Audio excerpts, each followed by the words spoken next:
नमस्कार दोस्तों, आज मैं आप लोगों को साधारण शब्दों में समझाऊंगा कि चंद्रयान 3 मिशन इतना खास क्यों था, पूरी दुनिया की नज़र उस पर क्यों टिकी हुई थी। दोस्तों, चंद्रयान 3 मिशन की दो खास बातें थी। पहला तो ये कि चंद्रमा के दो साइड हैं, एक नॉर्थ पोल एक साउथ पोल। नॉर्थ पोल मतलब जो साइड हमें सामने से दिखती है, उजाली वाली साइड उसकी, और अंधेरी साइड जो हमें नहीं दिखती उसको साउथ पोल कहते हैं। तो आज तक जितने भी मिशन हुए हैं चंद्रमा के लिए, चंद्रमा पर जिन भी देशों ने अपने यान भेजे हैं, भारत ने भी पहले 2 यान भेजे थे, क्योंकि ये चंद्रयान 3 मिशन है तो इससे पहले 2 यान और भेज चुका है भारत। ये कोशिश हमेशा नॉर्थ पोल में उतरने की हुई है, मतलब उसकी उजाली वाली साइड। लेकिन साउथ पोल, उसकी अंधेरी वाली साइड में यान उतारने वाला आज तक कोई भी देश नहीं था। पर इस चंद्रयान 3 मिशन में हमने जो अपना यान था वो चंद्रमा के साउथ पोल में उतारा है, मतलब उसकी अंधेरी वाली साइड में, जो साइड हमें दिखती नहीं है। तो इस प्रकार से भारत ऐसा पहला देश बन गया है जिसने अपना यान चंद्रमा के साउथ पोल में, मतलब अंधेरी वाली साइड में उतारा है। भारत से पहले 3 और देशों ने सफलतापूर्वक अपने यान चंद्रमा पर उतारे हैं, पर ये चंद्रमा के नॉर्थ पोल में उतरे हैं। ये देश थे अमेरिका, रशिया और चाइना। भारत उस क्रम से चौथा देश बन गया है जिसने चंद्रमा पर अपना यान उतारा है। लेकिन साउथ पोल पर यान उतारने वाला वो पहला देश बन गया है और पहली बार में ही भारत ने उसमें सफलता प्राप्त कर ली है। इसके कारण भारत की दुनिया में प्रसिद्धि हो रही है, उसका नाम हो रहा है। दूसरा कारण यह है भारत की प्रसिद्धि का, भारत की जो स्पेस एजेंसी है उसका नाम है इसरो। जैसे अमेरिका की नासा है, उसी प्रकार से भारत की स्पेस एजेंसी जो है उसका नाम है इसरो। इसरो फेमस रहा है हमेशा अपने सस्ते बजट के कारण। जो भी मिशन आज तक इसरो ने किए हैं वो दुनिया के जो दूसरे अंतरिक्ष अनुसंधान केंद्र हैं उनसे काफी सस्ते रहे हैं। इससे पहले भी भारत ने एक बार एक रॉकेट के साथ 113 सैटेलाइट अंतरिक्ष में भेजी थी, और कहते हैं कि इस रॉकेट को भेजने का जो खर्चा था, जो बजट था, वो अंतरिक्ष के विषय पर ही बनी हुई हॉलीवुड की एक मूवी के बजट से भी कम था। तो आप सोच लीजिए कितने कम खर्चे में इसरो अपना काम कर देता है।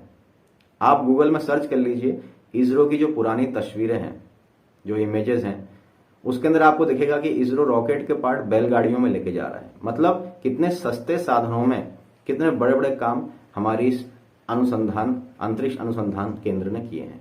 ऐसे ही बहुत सारे क्षेत्र जो भारत के हैं उसमें भी हमारे कर्मठ वैज्ञानिक लगे हुए हैं, कर्मठ लोग काम कर रहे हैं और हमारे देश का नाम ऊंचा करने में लगे रहते हैं। दुनिया के देशों में भारतीय दिमाग, भारतीय ब्रेन की बहुत मांग है।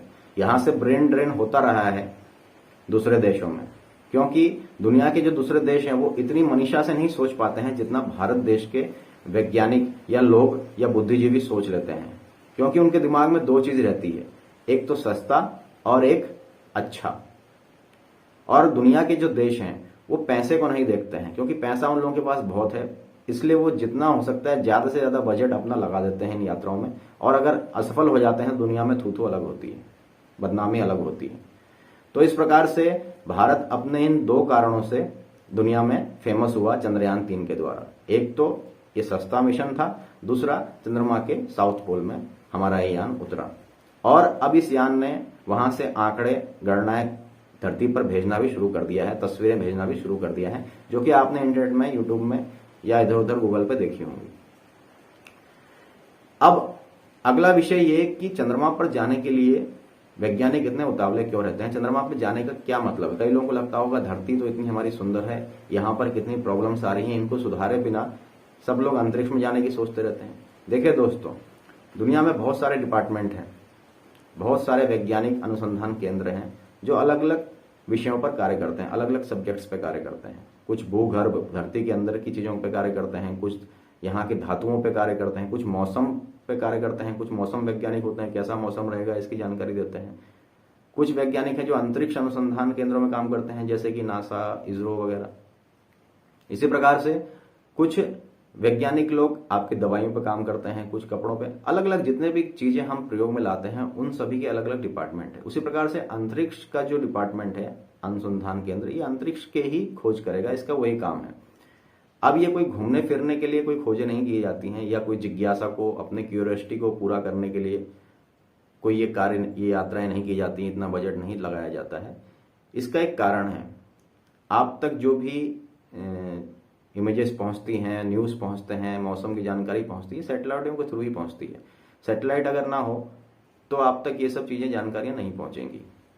आप जो मैच देखते हैं, जो नए नए मूवीज़ देखते हैं, जो नई नई जो भी खबरें आप तक पहुंचती हैं, वो सभी सैटेलाइटों के थ्रू पहुंचती है। और इन सैटेलाइटों को जो कंट्रोल करने वाले वो अंतरिक्ष अनुसंधान केंद्र ही होते हैं। मौसम की जानकारी देने वाली भी ये सैटेलाइट होती हैं। दूसरा कारण ये होता है कि अंतरिक्ष से कोई धरती के ऊपर आक्रमण तो नहीं हो रहा है, कोई उल्का पिंड तो नहीं आ रही है, और अंतरिक्ष में क्या गतिविधि चल रही है जिससे हमारी धरती को खतरा हो सकता है या जिससे हमारी धरती को फायदा हो सकता है, ये जानकारी इकट्ठी करना अंतरिक्ष अनुसंधान केंद्र का काम होता है, ताकि मानव की संभावनाएं और बढ़े, मानव जाति का और विकास हो, उन्नति हो। चंद्रमा पर ही जाने के लिए क्यों सभी उतावला रहते हैं? क्योंकि चंद्रमा सबसे पास का ग्रह है, या यूं कह लीजिए उपग्रह है, क्योंकि किसी ग्रह की कोई ग्रह अगर चक्कर काटता है तो उसे उपग्रह कहा जाता है। तो चंद्रमा पास होने के कारण यहां जाना ज्यादा आसान है, कम समय में पहुंचा जा सकता है और सस्ता पड़ता है। बाकी के जो दूसरे ग्रह हैं वहां पर काम करना थोड़ा मुश्किल पड़ता है, क्योंकि वहां पर जाने में बहुत समय लग जाता है। जैसे कि मार्स में जाने में 10 से 20 साल लग जाते हैं, और वहां से कोई सिग्नल या जानकारी आने में भी, या वहां पर कोई मानव भी जाना मुश्किल होता है। वैसे तो चंद्रमा पर भी आज तक जो मानव उतरे, एक बार मानव मिशन हुआ था, जो नील आर्मस्ट्रांग वहां गए थे, उसके बाद से अभी तक कोई मानव नहीं गया है। अभी तक मानव रहित विमान वहां भेजे गए हैं। लेकिन दूसरे ग्रहों पर तो बिल्कुल ही जाना असंभव है। अगर जाते भी हैं तो बहुत रिस्क पे उनको जाना पड़ेगा, उनके आने की भी कोई संभावना नहीं रहेगी, क्योंकि वो काफी दूर हैं। वहां पर 10-20 साल भी लग सकते हैं, और वहां पर जाते समय हमको बीच की कुछ खास जानकारी भी नहीं है। कहीं कोई दुर्घटना हो जाए तो हम तक कोई सिग्नल भी उनका नहीं पहुंचेगा। मतलब पूरा अपना बलिदान देना पड़ेगा वहां जाने वाले वैज्ञानिकों को। तो वहां पर मानव रहित ही हमको कोई यंत्र भेजना पड़ेगा जो उनकी सतह पर उतर सके और हमको जानकारी भेज सके, और उतर भी चुके हैं कई जगहों पर। तो इस प्रकार से चंद्रमा सबसे पास में है, और वहां से हम पूरे अंतरिक्ष की गणना धरती की अपेक्षा ज्यादा आसानी से कर सकते हैं, क्योंकि चंद्रमा और अंतरिक्ष के ज्यादा करीब है धरती की अपेक्षा।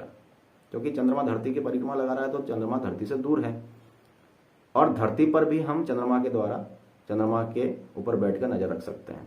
तो अगर वहां पर कोई अंतरिक्ष अनुसंधान केंद्र स्थापित कर दिया जाए तो हम सफलतापूर्वक अपने शोध को जारी रख सकते हैं अंतरिक्ष के विषय में शांतिपूर्ण तरीके से।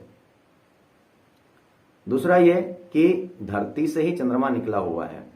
करोड़ों साल पहले जब धरती से चंद्रमा अलग हो गया था, चंद्रमा उसी रूप में अभी वहां पर है, लेकिन धरती के अंदर काफी सारे चेंजेस हो गए हैं। अगर हमें ये जानना है कि धरती पहले कैसे थी तो हमको चंद्रमा पे जाकर ये अच्छी तरह जानकारी मिल जाती है, क्योंकि चंद्रमा धरती का ही अंग है और उसमें कोई बदलाव नहीं हुआ है। परंतु धरती में काफी सारी भूगर्भीय जो प्रक्रियाएं होती हैं, जैसे भूकंप वगैरह, इनके द्वारा बहुत सारा भूकंप या अंदर जो गर्मी, धरती का जो अंदर का कोर है ये बहुत गर्म है, जिसके कारण वहां पर बहुत सारे परिवर्तन हो चुके हैं। तो धरती अब पहले वाले रूप में नहीं है जिस रूप में चंद्रमा जब उससे अलग हुआ था उस रूप में थी।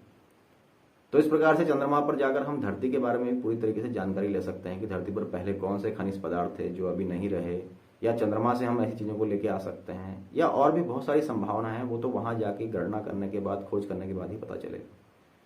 तो दोस्तों, इस प्रकार से चंद्रयान 3 मिशन अपने आप में एक बहुत ही महत्वपूर्ण मिशन था, और देश के लिए ये बहुत गौरव की बात है। इसी प्रकार से भारत उन्नति करता रहे, विश्व गुरु के पद पर बैठ जाए, जैसे पहले प्राचीन काल में हुआ करता था। हम इसी की आशा करते हैं। जय भारत, वंदे मातरम। चैनल को सब्सक्राइब करिए, वीडियो को लाइक करिए अगर अच्छा लगा हो, और फिर से मैं आपके लिए ऐसी ही कुछ अच्छी रोचक जानकारी लेके आऊंगा। हर घटना के पीछे का मूल सत्य क्या है वो लेकर आऊंगा। तब तक के लिए नमस्कार।